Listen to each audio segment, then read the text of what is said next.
Сәлеметсіздер ме? Бүгін біз көк самса дайындайтын боламыз. Ең алдыменен ұнымызға тұзды суымызды құйып, қамыр илеп алатын боламыз. Міне осылай барлығын біріктіріп,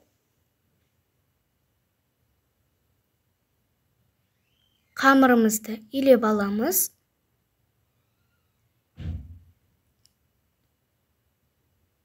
Міне осылай дәл видеодағыдай, одан соң тындыруға жібереміз. Міне қамырымыз тынды. Енді жаюға кірісеміз.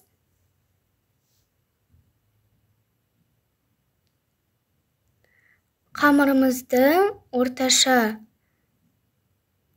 қалыңда, яғни қалыңдықта жаямыз. Одан соң ертілген сары майымызды жағып, барлығына жеткізіп аламыз. Содан соң екінші қамырымызды қойып, ертілген сары майымызды жағып,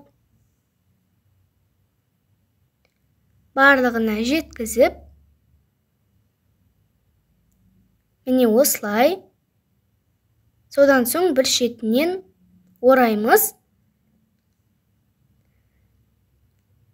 Одан соң осылай орап, морозильникке 1 сағатқа бетін жауып, морозильникке жібереміз.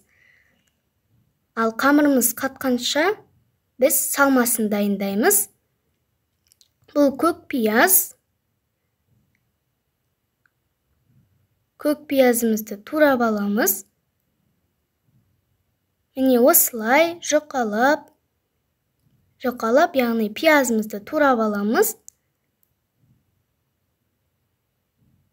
Міне осылай.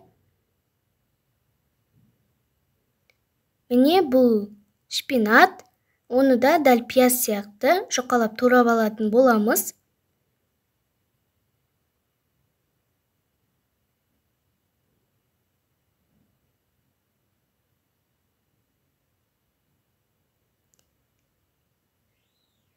Енді тартылған етімізді саламыз.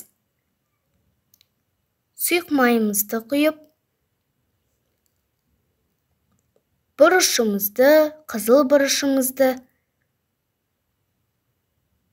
тұзымызды қосып, қолымыздың көмегімен жақсылап араластырып аламыз.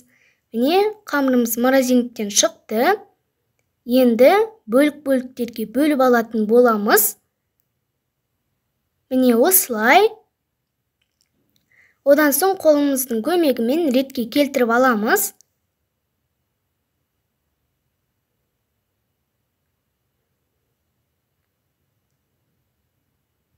Ретке келтіргеннен кейін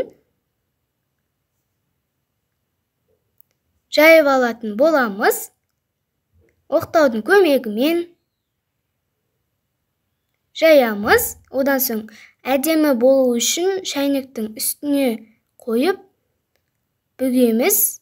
Әдемі болу үшін, осы ортасы толып тұру үшін, керемет көріністе, яғни әдемілікте болу үшін біз осылай шайнектің көмегімен жасаған болатынбыз.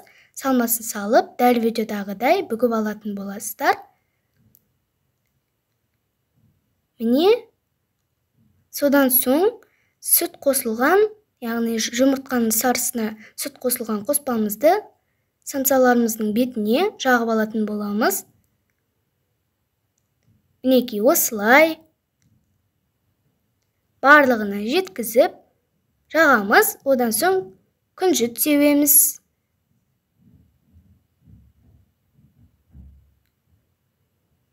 Міне осылай әдемілеп 180 градуста 15-20 минутта піседі.